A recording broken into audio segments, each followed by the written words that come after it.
इंदौर के रहने वाली राजा रघुवंशी की हत्या के आरोपी राज कुशवाहा के परिवार का रो रो कर बुरा हाल है।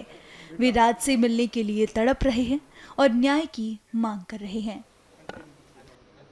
मेरा बेटा ऐसा नहीं है, वो कभी ऐसे काम नहीं कर सकता। वो बहुत छोटा है, बहुत अपने तीन बहनों की जिम्मेदारी उठाता है। जब से उसके पापा न रह गए, जब से वो कपड़ा मार्केट में काम करता था, रात में आता था तो खाना खाता था, फिर न्यूज़पेपर डालने जाता था, फिर सुबह कपड़ा मार्केट जाता था। तो एक हमारे पड़ोसी भैया सब रहते करते थे, तो उन्होंने बताया कि यहाँ पे काम कर लो। गोविंद भैया के यहाँ का नाम नहीं उनका लिए, पर बोलते कि यहाँ पे काम कर लो तो तुमको अच्छा रहेगा। तो वो यहाँ से जाके वहाँ काम करने का एक दिन गया तो बोलते मम्मी अच्छा मैं काम कर लूँगा। बस वहाँ काम करने लगा, 2 साल काम करते उसको हुए। बाकी मेरा बच्चा कभी ऐसा नहीं करता। कभी आपको अगर ऐसा नहीं लग रहा कि मैं झूठ बोल रही तो आप अड़ोसी पड़ोसियों से जाके भी पूछ लो कि मेरा राज कैसा था। वो कभी ऐसा काम नहीं कर सकता था। एक चीज तो ये भी आ रही है, जैसे हम भी देख रहे हैं आपका घर, आप बहुत कमजोर वर्ग से बिलोंग करें। कहा यह जा रहा है कि उसने 50,000 रुपए दिए, अपने दोस्तों को वहाँ भेजाया और ये सब करवाया। अब क्या इतने पैसे उसके पास रहते थे? कभी नहीं रहते थे भैया। मेरे को 10,000 महीने में, कहीं 10,000 दिया, कभी 12,000 देता था। इससे आगे मेरे को कभी नहीं देता था। इतना ही हो पाता था।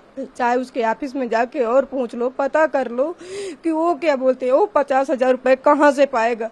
बच्चियों को मैं पढ़ाई के नहीं होता, मेरी बच्चियों की स्कूल जाके पता कर लो, उसके सर भी उनको पैसे के लिए फीस नहीं लेते थे। साल भर फ्री मेरी बच्चियों को पढ़ाया है। कमला नेहरू में पढ़ती थी, साल भर फ्री पढ़ाया। मेरे सर से जाके, बच्चियों के सर से जाके पूछ ताछ कर लो कि सही है कि गलत है। अब इससे आगे मैं क्या बोलूं। आपके हस्बैंड की 2020 11 मई को ऐसा हुआ था। मतलब राज पे ही पूरा उसके बाद से मेरा राज सब संभाला है। हम एक टाइम खाते थे और एक टाइम नहीं खाते थे, तब भी हम अपने बच्चों के साथ ऐसा रहा। मेरा बच्चा कभी ऐसा नहीं करा। मैं हाथ जोड़ के प्रार्थना यही करती हूँ कि मेरे बच्चे को बचा लो, उसको कुछ नहीं होना चाहिए। नहीं हम मर जाएंगे, हमारा कोई आगे पीछे नहीं है।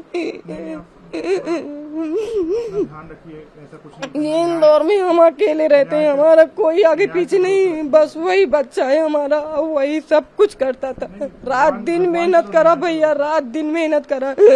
यहाँ भी गोविंद भैया के पापा 4 बजे फोन लगा देते थे कि बेटा राज गाड़ी भरवाना है, तो मेरा राज 4 बजे उठ के गाड़ी भरवाने जाया करता था। अब इसके आगे क्या मालूम है क्या हो गया, मेरे को पता नहीं है कि कैसे का। कभी आज तक न वो सोनम की हमारे घर पे बात करता था। इतने बड़े छोटे कमरा में हमारा राजू ऊपर लेटा था, हम यही नीचे लेटे रहते थे। अगर कुछ बात होती तो हम भी तो कुछ सुनते जानते। अब इससे ज्यादा पढ़ी लिखी तो ज्यादा कुछ होने की मैं अब कुछ और जानती करती हूँ। मतलब इस छोटे कमरे में आप बस इस बेटा यहीं रहता। कभी फोन पे आपने कोई बात कभी हम कभी कुछ नहीं सुना कि कभी कुछ से कोई बात करता था। गाँव गए हुए थे। अब हम कभी हमारे सामने कभी वो बात नहीं करता। अब उसका फोन आता था तो हम भी उठा लेते थे। उसके जहाँ काम करता था वहाँ की लड़कियों की भी फोन आता था कि राज सर उठ जाओ, आज जल्दी काम पे आना, नहीं गोविंद भैया चिल्लाएंगे। गोविंद भैया का भी फोन आता था, दुर्गेश भैया का भी फोन आता था। जो भी वहाँ काम करते थे सबका फोन आता था। अब भगवान जाने मिनट में हम क्या बोले। मेरा बच्चा वापस आ जाए। हम इतने दिन हो गए एक निवाला नहीं खाया, पानी पी पी के जी रहे। मेरी बच्ची की हालत खराब हो गई, आप सब कोई देख लो। और जो भी सुनते हैं मैं उनकी भी हाथ पैर जोड़ती हूँ कि मेरे बच्चे को बचा लो। अब सोनी प्रिया के दे बेटी है। आपका बेटा यहीं इंदौर में ही था, वो तो कहीं गया भी नहीं था? कहीं नहीं गया था भैया, वो तो घर पे ही था। हम गांव में थे, हम तो गांव में थे, पर सब बताते। मैं बोलती भैया हमारी नहीं मान तो आप ही चले जाओ। जो सुन रहे मैं उनके भी हाथ पैर जोड़ रहे, उनके भी पैर पड़ रही हूँ। वो भी मेरे को अपनी माँ बहन समझे, एक अभागन समझे। मेरा आदमी नहीं, मेरे बच्चे को ला दे बस मैं यही कहती हूँ मेरा बच्चा वापस आ जाए। ना उनका बने तो हमारी सबकी जान ले ले, उसको भी मार डाले और हमको भी मार डाले। बस मैं जो ऊपर बैठे मैं उनसे यही प्रार्थना करती, ये जिंदगी नहीं जी पाएंगे हम। संडे के दिन भैया आए थे तो बस ये बोला कि सुहानी मेरे कपड़े निकाल दे, मेरे को मंदिर जाना है, बस उसके बाद भैया चले गए। फोन लगाया होगा जब वो तो उसके उनका फोन स्विच ऑफ आ रहा था, सब लोगों को लगाया, सबका फोन स्विच ऑफ आ रहा था। फिर उसके बाद मम्मी को फोन किया, उन्होंने बताया, विशाल भाई की मम्मी को फ़ोन किया। मैंने उनसे बोला पड़ोसियों से पूछो कि घर में वो लोग हैं कि नहीं है, उनका फ़ोन बंद आ रहा है। तो उन्होंने बताया कि घर में ताला लगा हुआ है, कोई भी नहीं है घर में।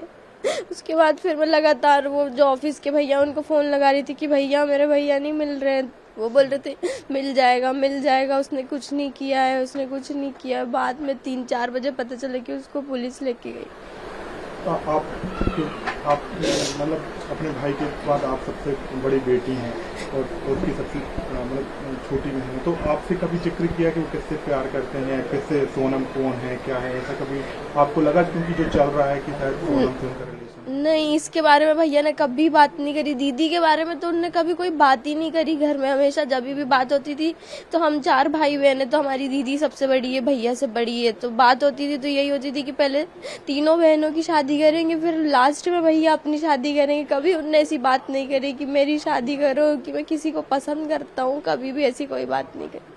तो आपकी बड़ी बहन क्या करती है? मेरी बड़ी बहन इस बार उसका MA फाइनल हो गया, कॉलेज कंप्लीट हो गया है, वो आ रही है यहाँ पे। आप भी मतलब 12th पास करने आप भी कॉलेज में जा रही हैं? जाने वाली थी, पर अब तो मेरा भैया आ जाएगा तो हमारे लिए, हम यहाँ से चले जाएंगे। फिर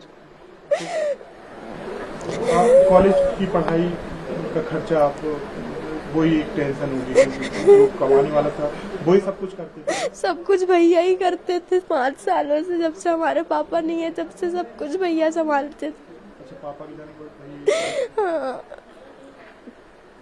भैया ने खुद की पढ़ाई नहीं भैया ने अपनी पढ़ाई बंद कर दी थी। बस वो 10th पास आउट हुए थे, उनका रिजल्ट भी नहीं आया था, तभी पापा के साथ ऐसा हो गया था। उसके बाद भैया ने कभी पढ़ाई नहीं करी, वो बस हमारे लिए ही करते थे। वो अपने बर्थडे पे कभी कपड़े नहीं खरीदते थे, बस अभी 2 बार उन्होंने अपने बर्थडे पे कपड़े लिए थे, वरना कभी वो अपने बर्थडे पे भी कुछ नहीं खरीदते थे, बस हमारे लिए ही करते थे 5 सालों से। इसलिए तो भरोसा नहीं हो रहा कि वो कभी ऐसा कर सकते। अब आप लोगों ने क्या सोचा? आप क्या करेंगे? मेघालय जाएंगे क्या आप वहाँ पर? हम मेघालय कैसे जाएंगे, इतनी दूर, हमको तो कुछ उसके बारे में पता भी नहीं है। अभी आप इसीलिए कल गए थे ताकि उसको एक बार तो देख पाए वहाँ ले जाने से पहले, लेकिन उन लोगों ने नहीं देखने दिया। जो और लोग हैं जैसे आकाश विक्की, इनको आप जानते हैं? हाँ, विशाल भैया भी हमारे भाई हैं, वो भी हमारे भाई। उनकी मम्मी भी वहाँ पे पागल हो रही है, तड़प रही है उनसे देखने के लिए, लेकिन सब लोग उनको गलत बोल रहे। क्या मांग करोगे बेटा? कि वो लोग बेकसूर हो तो उनको न्याय मिले, उन लोगों को छोड़ दिया जाए।